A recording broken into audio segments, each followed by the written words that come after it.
9 का क्वेश्चन है आपका ये सर्कल चैप्टर से, ठीक है। इधर देखिए, प्रूव दैट द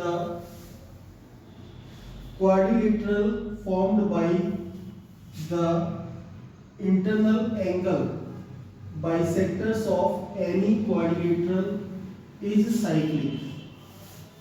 ठीक है, क्वेश्चन में आपसे क्या पूछा गया है, कोई भी क्वाड्रिलेटरल हो सकता है, ठीक है, ए बी सी डी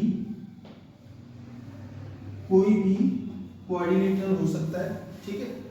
इसमें आपसे ये बोला गया है इसके जो एंगल है वो बाइसेक्ट कर रहे हैं, इस तरह से ये एंगल बाइसेक्ट हो रहे हैं, ठीक है। और चारों एंगल बाइसेक्ट होने के बाद कुछ इस टाइप से फिगर बना दें, ठीक है। चारों एंगल बाइसेक्ट हो रहे हैं, ये एंगल भी बाइसेक्ट हो रहा है, ये एंगल भी बाइसेक्ट हो रहा है, ये एंगल भी बाइसेक्ट हो रहा है, ये एंगल भी बाइसेक्ट हो रहा है। और ये जो क्वाड्रिलेटरल बन रहा है आपका पी क्यू आर एस, ये जो क्वाड्रिलेटरल है वो आपका साइक्लिक होगा, ये आपको दिखा रहा है, ठीक है। क्वेश्चन में आपसे ये बोला गया है, prove that the quadrilateral formed by the internal angle bisectors of any quadrilateral is cyclic, ठीक है। तो ये वाला क्वाड्रिलेटरल आपका बन रहा है पी क्यू आर एस, वो कैसा होगा, साइक्लिक होगा, समझे बात। तो देखिए यहां पर कैसे करोगे आप इसको, इन फिगर सबसे पहले इस ट्रायंगल को देखिए डी पी सी को, ठीक है। इस ट्रायंगल को ध्यान से देखना है आपको, डी पी सी को, ठीक। तो देखो in triangle D P C, इस ट्रायंगल में आपको पता है ये तीनों एंगल का सम कितना होना चाहिए, 180 होना चाहिए, पता है इस ट्रायंगल में, ठीक है। तो देखो एंगल P प्लस ये वाला एंगल आपका P हो गया, इस एंगल को मैंने लिया एंगल D का हाफ, ठीक है, प्लस इस एंगल को मैंने लिया एंगल C का हाफ, ठीक है, एंगल C का half equal to 180।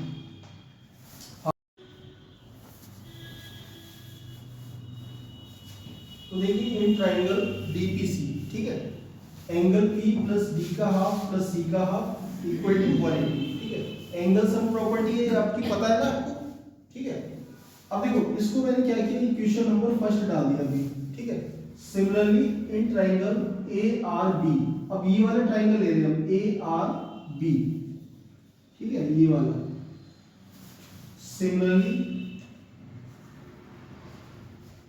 In triangle ARB, इसी टाइप से हम इसमें इक्वेशन बनाएंगे, ये वाला एंगल लेंगे R, एंगल R प्लस, और देखो एंगल A का हाफ, ये वाला एंगल A का हाफ प्लस, अब ये वाला एंगल लेंगे तो एंगल B का हाफ हो जाएगा, ठीक है, इक्वल टू कितना होना चाहिए, 180 होना चाहिए। इसको हम इक्वेशन नंबर 2 डाल देंगे, ठीक है। जैसे ये इक्वेशन बनाई सेम वैसे ये इक्वेशन, ठीक है।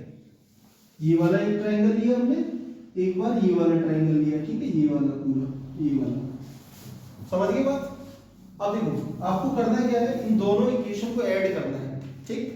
तो यहां पर लिखेंगे adding equation first and second, ठीक है।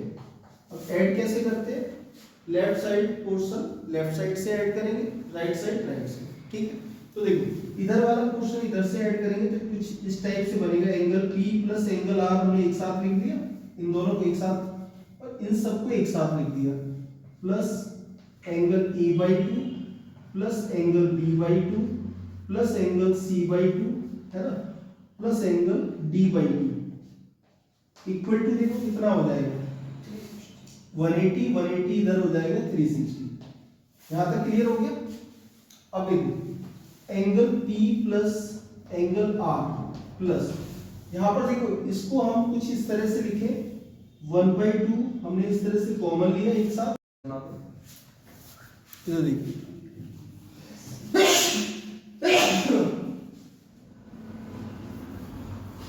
इधर देखिए P प्लस R 1/2, और ये है ना A plus B plus C plus D, ये चारों एंगल मिल गए आपको, A plus B plus C plus D.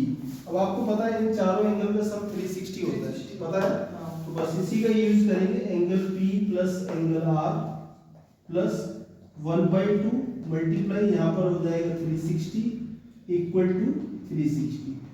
ठीक है, यहाँ पर देखो 2 से इसको हम काटेंगे तो 180 मिलेगा, 180 को उधर भेज देंगे तो आपके पास आ जाएगा देखो कितना, angle P plus angle R equal to 360 से 180 माइनस करेंगे। ठीक है, 360 माइनस 180 तो आपका आएगा P plus angle R equal to 180।